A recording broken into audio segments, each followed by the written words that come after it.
My son texted me. We agreed you're not family anymore.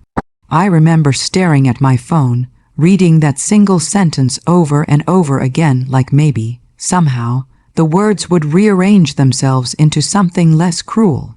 But they didn't. They just sat there on my screen, cold and final. We agreed. When did I agree to stop being his mother?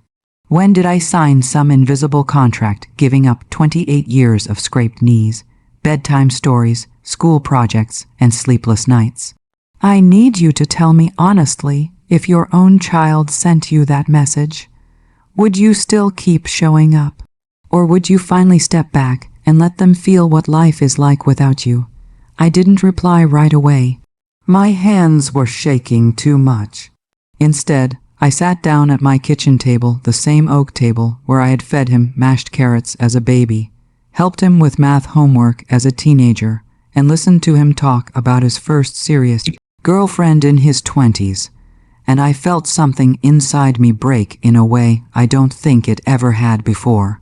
I wasn't just hurt. I was erased. But maybe I should start from the beginning, because this didn't happen overnight. No mother wakes up one day and suddenly becomes not family. At least, that's what I used to believe. I had my son, Daniel, when I was 24. His father walked out before Daniel turned 2. He decided that fatherhood was too limiting, which was a nice way of saying he didn't want responsibility. So it was just me and my baby boy in a tiny one-bedroom apartment with peeling paint and a heater that barely worked in the winter. I worked 2 jobs, waitressing in the mornings and cleaning offices at night, while my neighbor, Mrs. Alvarez, watched Daniel for a small fee I could barely afford. Every sacrifice I made for him. I didn't date, I didn't travel. I didn't buy new clothes unless the old ones literally fell apart. I remember one winter when my boots had holes in the soles, and I stuffed cardboard inside to keep my feet from getting soaked in snow. But Daniel had new sneakers, Daniel had warm coats, Daniel never went without. When he was 10, he asked me why his dad never came to his school plays. I knelt down in front of him and told him the truth in the gentlest way I could, that sometimes adults make selfish choices, and that had nothing to do with how lovable he was. I promised him that I would always be there, and I meant it. As he grew older, we were close. The kind of close where he'd still hug me in front of his friends without embarrassment. The kind where he'd tell me about girls he liked and ask me what I thought. When he got into a good university, I cried harder than I did the day he was born. I thought, this is it. This is what all those double shifts were for. College changed him, though, not immediately. At first it was subtle. He called less, texted less. When he came home for holidays, he seemed distracted, always checking his phone. I told myself it was normal. Kids grow up, they build their own lives. I was proud of him for becoming independent. Then he met her. Her name was Vanessa. The first time I saw her was at Daniel's graduation party. She was beautiful in a very polished way, perfect hair, perfect nails, a smile that didn't quite reach her eyes. She hugged me, but it felt more like a performance than affection. Still, I tried. I complimented her dress, asked about her job, listened when she talked about her 5-year plan. After that day, Daniel started bringing her around more often, and every time I felt like a guest in my own relationship with my son. Vanessa would answer questions directed at him. If I asked Daniel about work, she'd jump in with, "He's actually thinking about switching fields. We've talked about it. We've talked about it." It was always we. At first, I thought maybe I was just being sensitive. Maybe this was what it felt like when your child found a partner. You share them, you step back, you let someone else take center stage. I tried to be supportive. I invited them for dinner. I offered to help them look at apartments. I even lent them money for their security deposit when they moved into their first place together. That was the first time I noticed something shift in Vanessa's eyes. Gratitude wasn't there. It was something else. Calculation, maybe, like she had just confirmed that I would always show up with my wallet open and my mouth shut. Over the next 2 years, Daniel visited less and less. When I called, sometimes he didn't answer. When he did, he sounded rushed. If I asked if everything was okay, he'd say, "Mom, you worry too much." One evening, I stopped by their apartment unannounced. I know maybe I shouldn't have, but I hadn't seen him in almost 3 months, and my calls kept going to voicemail. I just wanted to check on him. When Vanessa opened the door, her smile disappeared the second she saw me. "Oh," she said flatly, "you didn't tell us you were coming. I was in the area. I lied. I just wanted to say hi." Daniel came to the door, and instead of the warm hug I expected, he looked uncomfortable. Like I had embarrassed him. Like I was some distant relative who didn't understand boundaries. "Mom, you should have texted," he said quietly. I remember standing there, holding a container of his favorite lasagna, feeling like I had crossed some invisible line. I apologized. I apologized for wanting to see my own son. After that, I made sure to ask before coming over. But even when I did, there was always a reason it wasn't a good time. They were busy. They had plans. Vanessa had work. Daniel was tired. Then came the wedding. They got engaged after 3 years together. I was genuinely happy for him. I offered to contribute financially, even though I was nearing retirement and had very little saved. Vanessa's parents were wealthy, and the wedding was extravagant, far beyond anything I could have imagined for myself. I felt small next to her family, underdressed, underspoken, under everything. During the planning, I noticed I was rarely consulted. Vanessa's mother had opinions about everything. I was invited to dress fittings as more of a courtesy than a necessity. Once I suggested a small family tradition, lighting a candle in memory of loved ones who had passed. Vanessa smiled and said, "That's sweet, but it doesn't really fit the aesthetic we're going for." The aesthetic. Not the sentiment, the aesthetic. The day of the wedding, Daniel barely spent any time with me. He was surrounded by Vanessa's family, her friends, her world. When it was time for the mother-son dance, I had to find him. I remember whispering, "Are you okay?" And he nodded, distracted, already scanning the room for someone else. After they got married, things got worse. Vanessa began setting what she called healthy boundaries. At first, they sounded reasonable. No dropping by unannounced. No calling after 9 p.m. Please give us at least a week's notice before visits. I agreed to all of it. I wanted to be respectful, but then the boundaries became walls. I was told not to discuss certain topics because they were stressful, not to offer advice unless asked, not to bring up Daniel's childhood stories at gatherings because they made him feel infantilized. Every time I tried to be myself, it seemed I was doing something wrong. When their daughter, Lily, was born, I thought everything would change. I thought becoming grandparents softens hearts. I was there at the hospital, sitting quietly in the waiting room until they allowed me in. The first time I held Lily, I felt that same fierce love I had felt when Daniel was born. I promised her silently that I would always be there for her too. But Vanessa had rules for that as well. I had to sanitize my hands 3 times before touching Lily.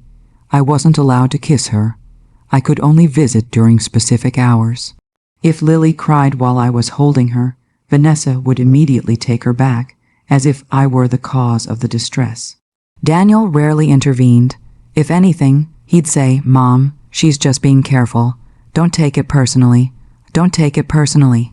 As if being treated like a threat to my own granddaughter wasn't personal. Over time, my visits became shorter, less frequent, then they became supervised. I wasn't allowed to babysit alone because Vanessa said she wasn't comfortable. She never explained why. I have no criminal record. I've never harmed anyone, but suddenly I was untrustworthy, and through it all, I kept showing up. Birthdays, holidays, school recitals. I brought gifts. I brought food. I brought love. Even when I felt unwanted, I kept coming because that's what mothers do. We endure. Then, about 6 months ago, Daniel and Vanessa invited me over for what they called a family discussion.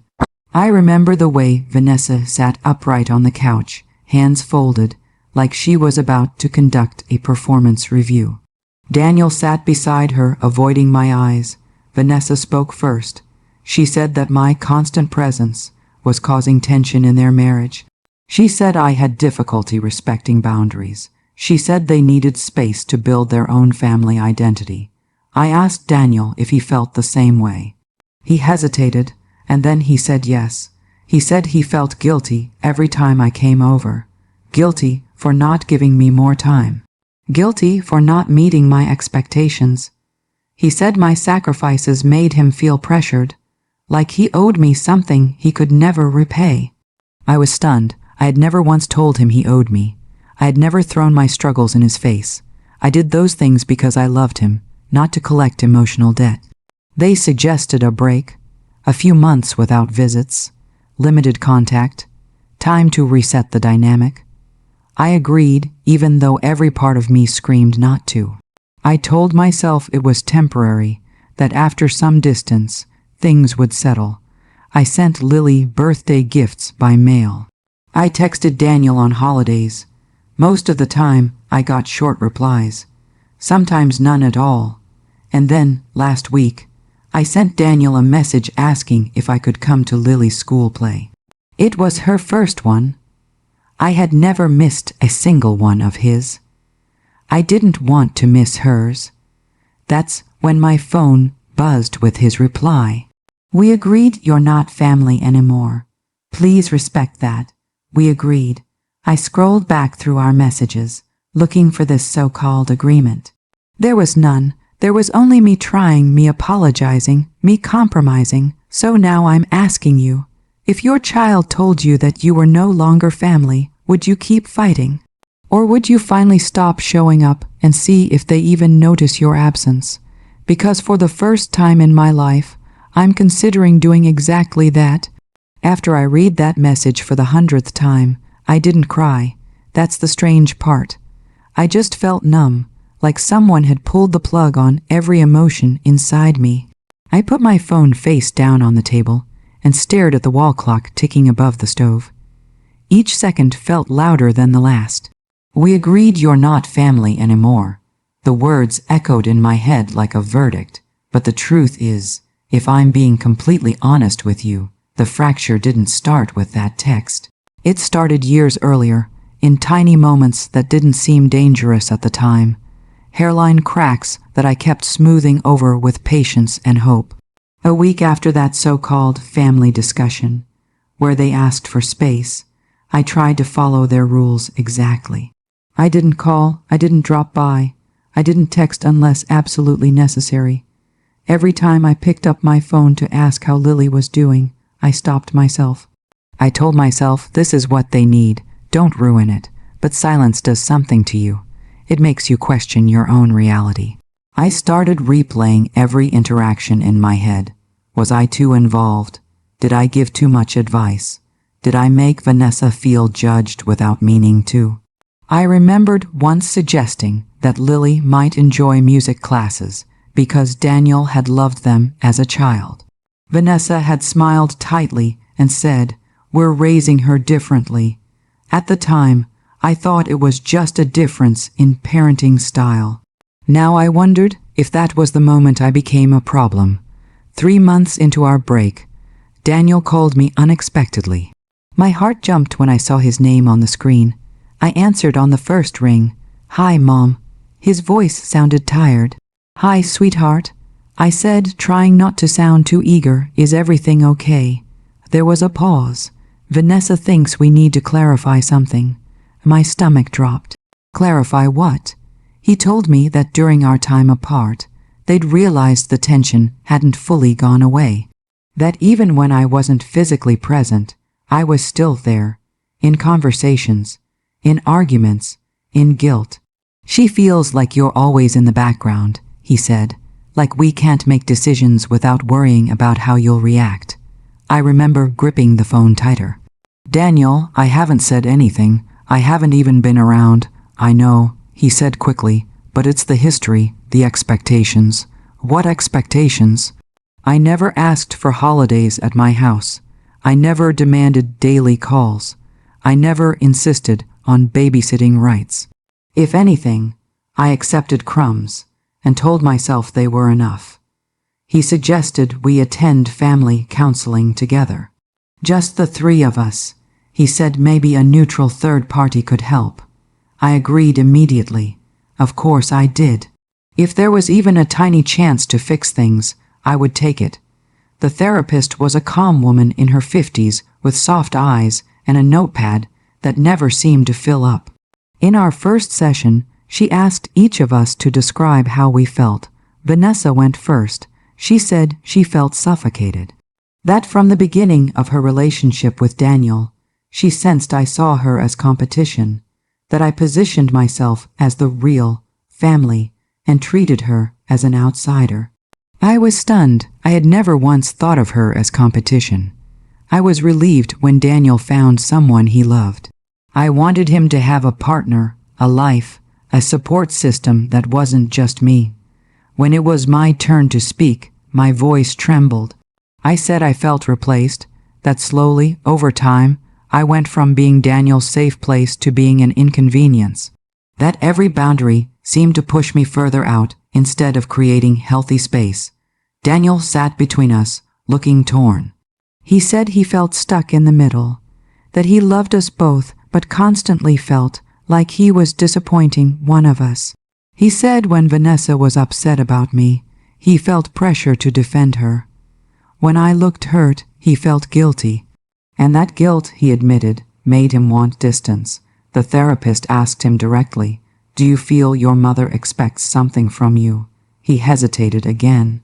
That hesitation was becoming familiar. Then he said, "I feel like I owe her my happiness." Those words hit me harder than the text ever would. I never wanted him to feel indebted. I wanted him to be free. I worked those double shifts so he wouldn't feel trapped, not so he'd feel chained to me. Session after session, the same themes came up. Vanessa said I inserted myself emotionally into their marriage. She pointed out that Daniel would call me after their arguments. I didn't even know he was doing that. He never told me the context. I thought he was just checking in. "You're his emotional safety net," she said once, "and that keeps him from fully committing to me." I looked at Daniel, waiting for him to deny it. He didn't. Instead, he said quietly, "Maybe she's right. Do you know what it feels like to sit in a room and realize your love is being reframed as interference? To see your years of support turned into a threat?" Eventually, the therapist suggested something radical, redefining family roles. She said sometimes adult children need to emotionally separate from their parents to fully step into their own marriages. That it didn't mean cutting off love, but it did mean shifting primary loyalty. Vanessa latched onto that word, primary. "I need to be his primary family now," she said firmly. I understood the concept. Of course, spouses come first. I'm not unreasonable, but the way she said it made it sound like there could only be one. Like family was a limited seat at a table, and I had to give mine up for her to sit down. After a particularly tense session, Daniel asked if we could talk alone in the parking lot. He looked exhausted. "Mom, I just need things to be simpler," he said. "I need peace at home.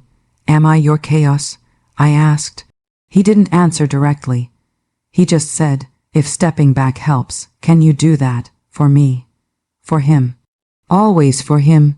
So I stepped back even further. I stopped asking about their arguments. I stopped offering opinions. I stopped sending long, heartfelt messages and replaced them with short, neutral texts. "Hope you're all well. Thinking of you. Happy anniversary." Sometimes days went by with no response. Then came Christmas. For as long as Daniel could remember, Christmas was at my house. Even when money was tight, I made it magical. Handmade ornaments, cookies from scratch. a tree that was never perfectly symmetrical, but always full of heart. That year, Vanessa announced they'd be spending Christmas with her parents. She said it casually, as if it were obvious. I nodded and said I understood. I told them I could celebrate with them another day.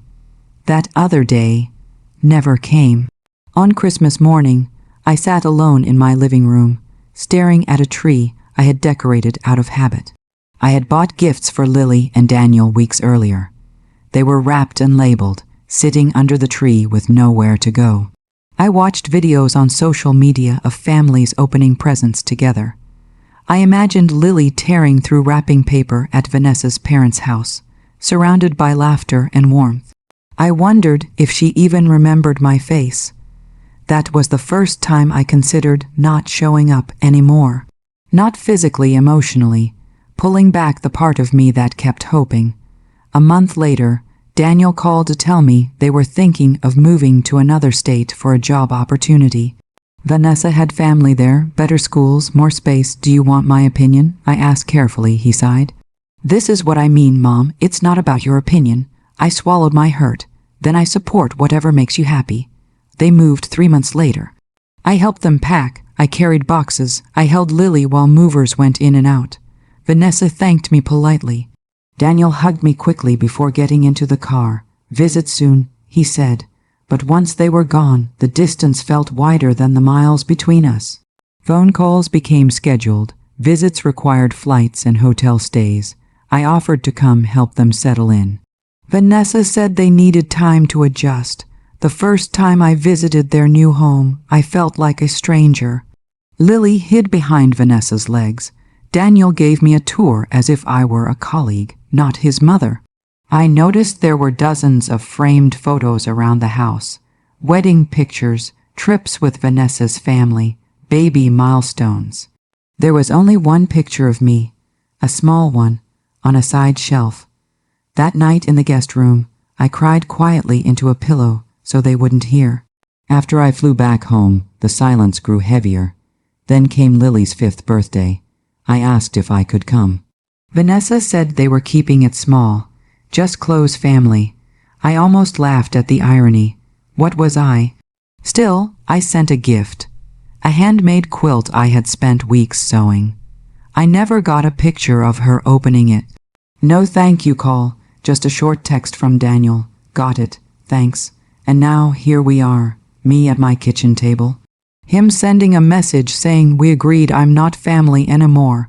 I keep thinking back to those therapy sessions, to the word primary, to the idea that love has to shrink in one place to grow in another.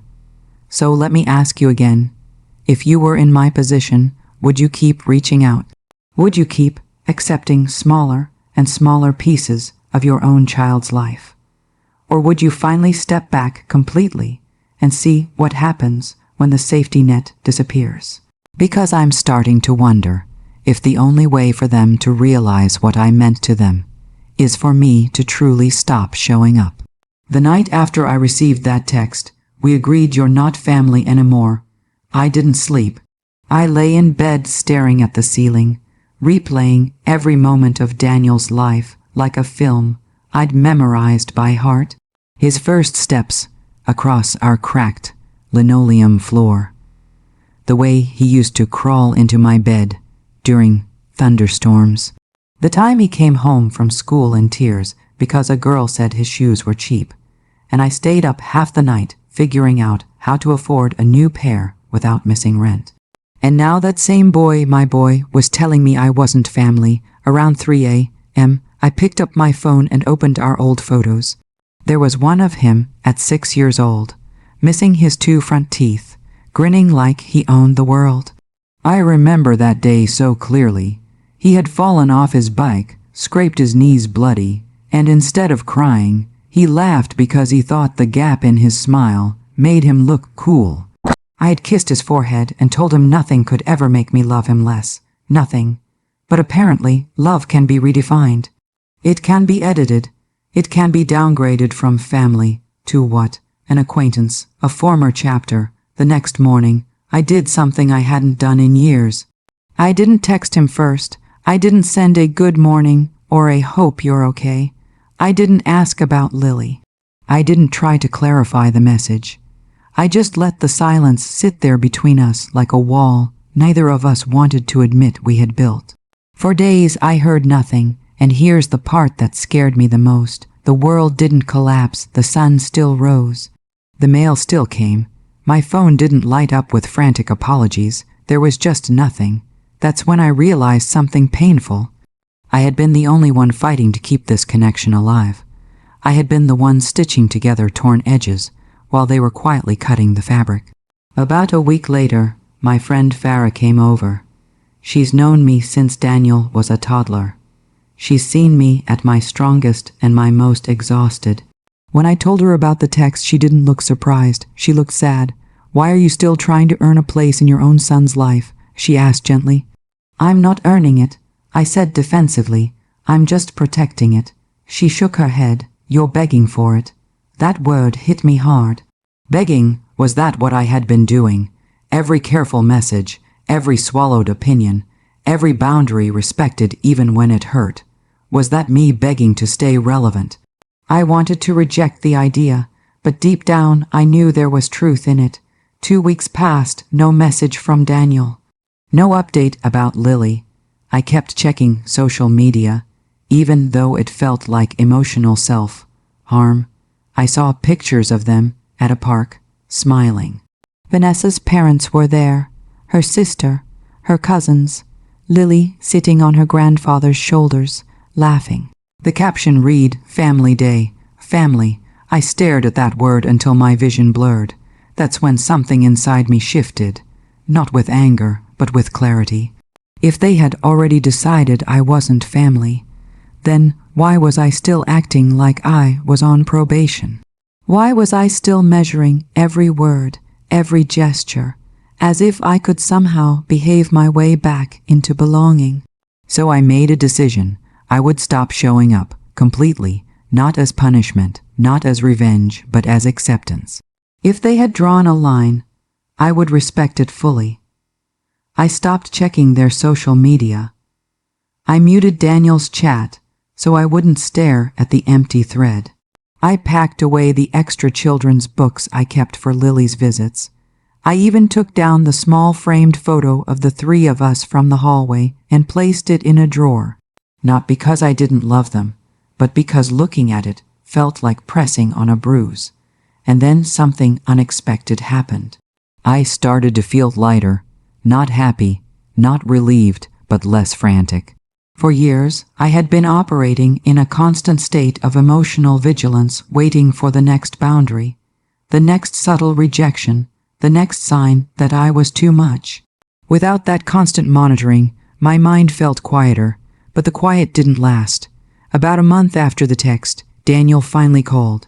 I saw his name flash on my screen and felt my heart slam against my ribs. For a split second, I considered not answering. Let him feel what it's like. But I couldn't. I'm his mother. That instinct doesn't switch off. "Hello," I said, trying to keep my voice steady. "Hey, Mom." There was something different in his tone. Not warm, but not cold either. Curious, maybe. "I just noticed you haven't reached out," he said. I almost laughed. Not reached out, after being told I wasn't family. "I thought you wanted space." I replied calmly, "I'm respecting that." There was a pause.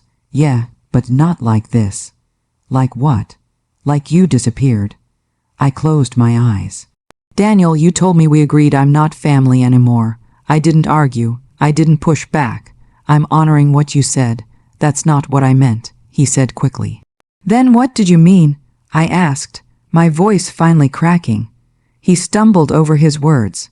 "I meant we agreed you wouldn't be involved the same way, that we needed distance, not that you'd just vanish." There it was.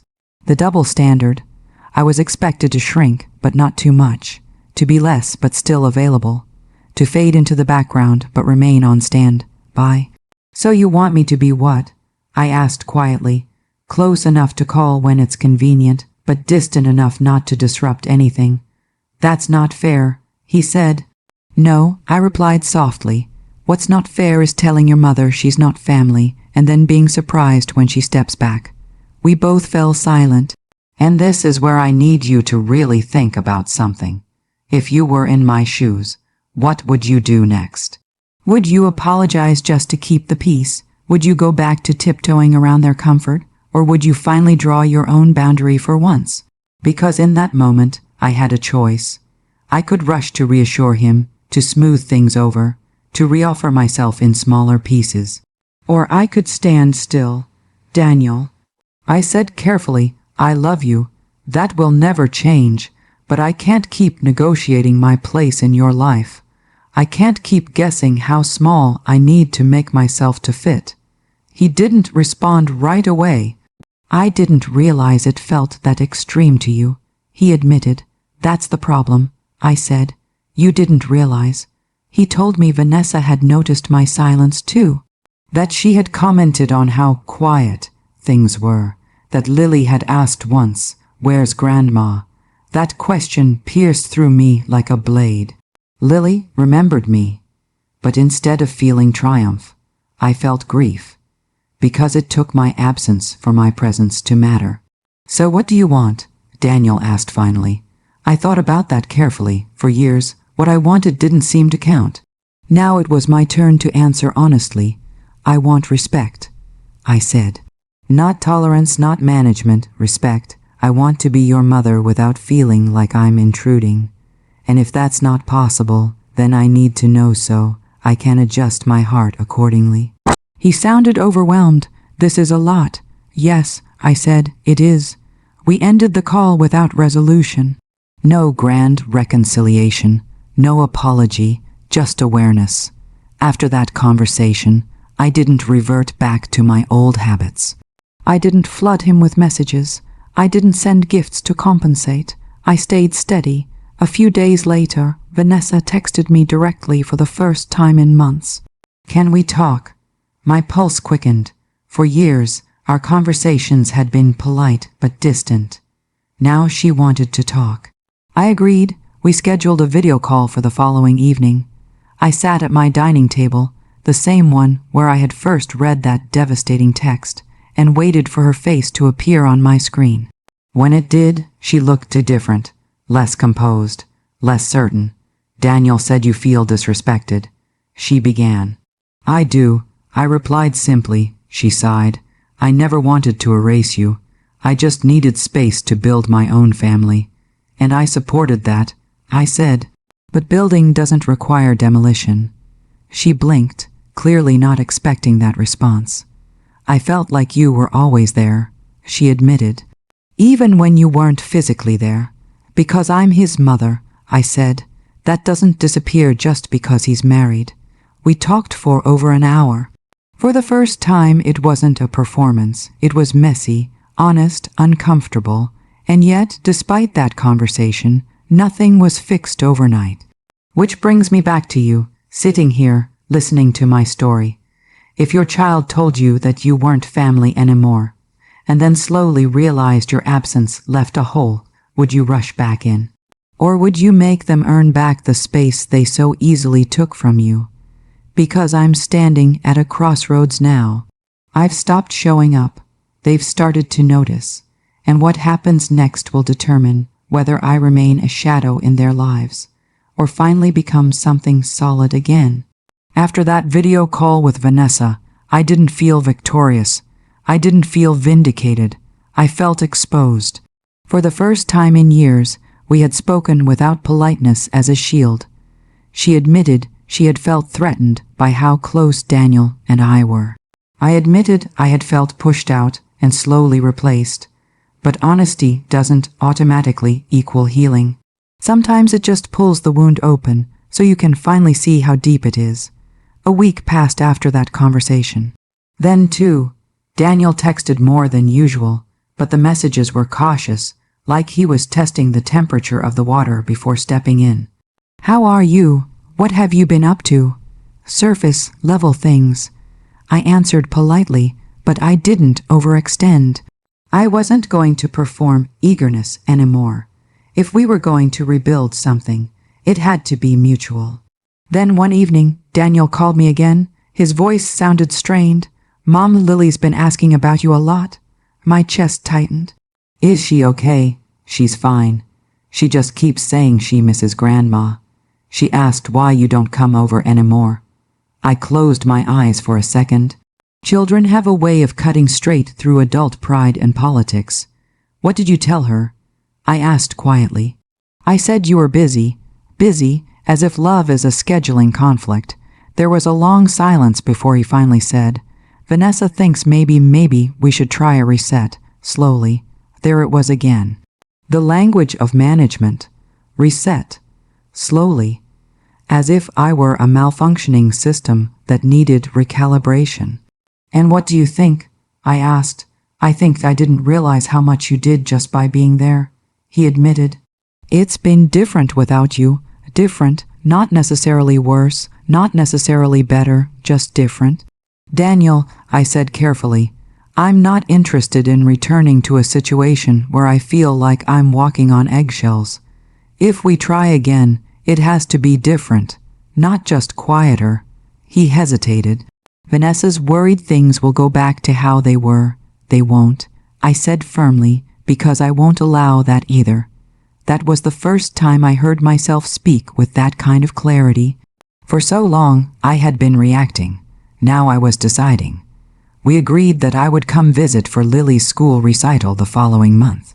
No dramatic announcements, no big family gathering, just the recital, and maybe dinner afterward, if it felt right. The day of the recital, I stood outside the school auditorium with my heart pounding like I was the one about to go on stage. I hadn't seen Lily in person in almost 5 months. I didn't know if she would run to me or stare at me like a distant relative. When I walked inside, I spotted them a few rows ahead. Vanessa saw me first. Our eyes met. She gave me a small nod, not overly warm, but not hostile either. Daniel turned around next, and for a moment, I saw something I hadn't seen in a long time. Relief. Then Lily noticed me. "Grandma," she shouted, loud enough that several heads turned. Before anyone could stop her, she ran down the aisle and wrapped her tiny arms around my waist. I dropped to my knees and held her so tightly I was afraid I might cry right there in the middle of the auditorium. "You came," she said, as if there had ever been a chance I wouldn't. "Of course I came," I whispered. In that moment, all the tension between the adults faded into the background. This little girl didn't care about boundaries or emotional hierarchies. She cared that her grandmother showed up. After the recital, we all went out to dinner. The atmosphere was careful, like everyone was aware we were in fragile territory. Vanessa asked about my hobbies. Daniel talked about work. Lily chattered nonstop about her performance. At one point, Lily reached across the table and grabbed my hand. She held it casually while continuing to talk about her costume. No one commented on it. No one pulled her away. And that's when I realized something important. I didn't need to reclaim my old position. I just needed to stand firmly in the one that was always mine. But the real climax, the real turning point, came later that night. After dinner, Lily begged to show me her room. Vanessa looked hesitant for a split second, then nodded. "Okay, but just for a few minutes." I followed Lily upstairs. She showed me her drawings, her stuffed animals, the little reading corner by the window. And then she said something that stopped me cold. "Mommy says you and Daddy used to fight," she said innocently. "Is that why you went away?" My heart sank. So that's how it had been framed. I knelt down to her level. "Grandma didn't go away because of fighting," I said gently. "Sometimes grown-ups need space to figure things out. But I never stopped loving you." She seemed satisfied with that answer and went back to rearranging her toys. But I felt something shift inside me. This wasn't just about adult discomfort anymore. It was about narrative, about what story my granddaughter would grow up believing. When I came back downstairs, Daniel and Vanessa were waiting in the living room. The air felt heavier. "Lily thinks we fought," I said calmly, Vanessa stiffened. We didn't tell her that. She didn't invent it, I replied. Daniel rubbed his forehead. We might have said there was tension. Tension between adults is normal, I said. But framing it like I disappeared because of conflict isn't fair. Vanessa crossed her arms. We were trying to protect her. By simplifying, Daniel added. Simplifying is one thing, I said. Rewriting is another. There it was, the confrontation we had been circling for years. Vanessa finally spoke, her voice sharper than before. You make everything so dramatic. We just wanted peace in our house. And I wanted to be treated like family in my own son's life. I replied steadily. We both wanted something. Daniel looked between us, the old tension creeping back. But this time I didn't shrink. I didn't apologize for existing. I'm not asking to be your primary family. I continued. I'm not asking to be consulted on every decision. I'm asking not to be erased. Silence filled the room. Then Daniel said something that surprised both of us. Mom's right. Vanessa turned to him, stunned. Daniel, no, he interrupted gently. We did push too hard. We went from wanting boundaries to building walls. For a moment, I saw the boy who used to stand up for me in schoolyard arguments.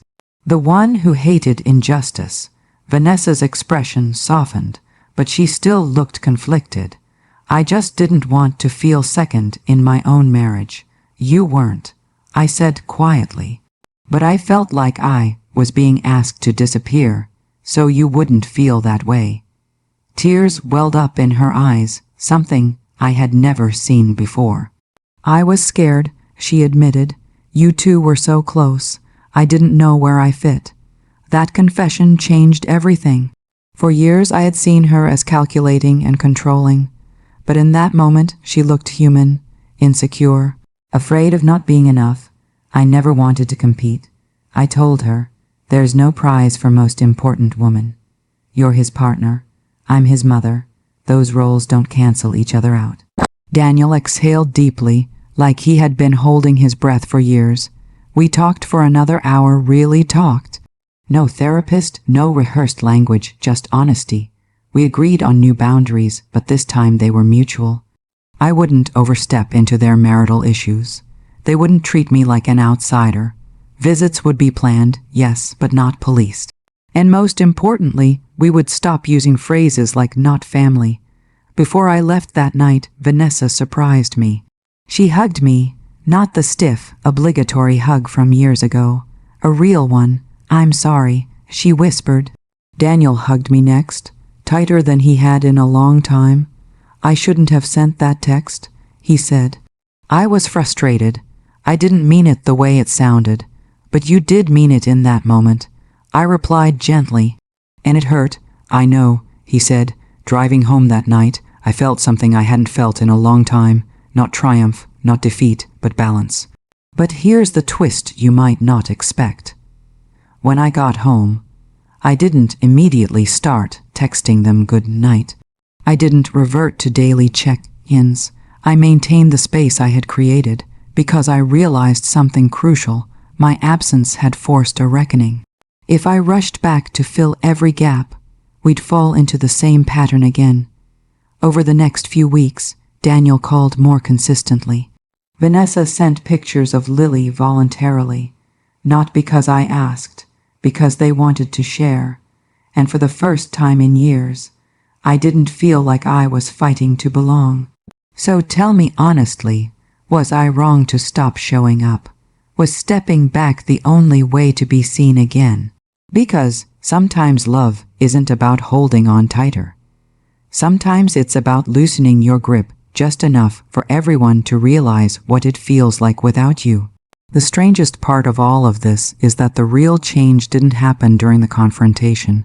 It didn't happen when Daniel admitted he shouldn't have sent that text.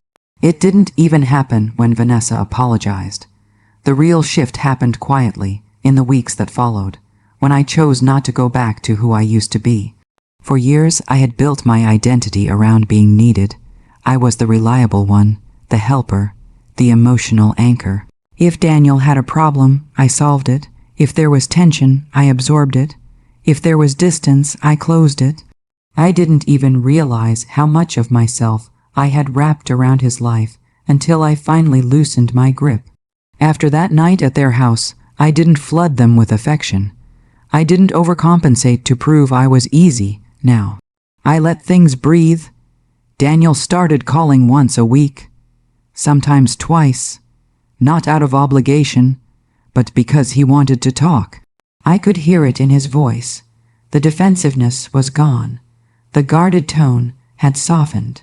He told me about work frustrations, about Lily's obsession with drawing unicorns, about small, ordinary things that once felt reserved for someone else. And here's the key difference. I didn't jump in with solutions unless he asked. I listened. I asked questions. I let him own his life without hovering around it. Vanessa surprised me the most. One afternoon, she sent me a photo of Lily in the kitchen wearing an apron that was clearly too big for her.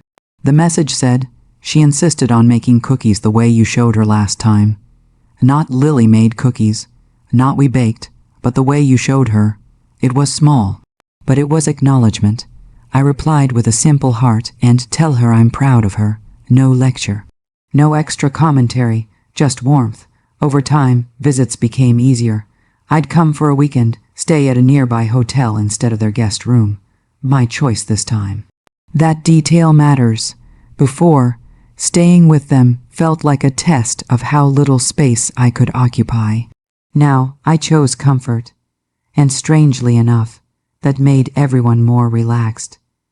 Lily and I developed our own rhythm. We'd go to the park, read stories, draw together.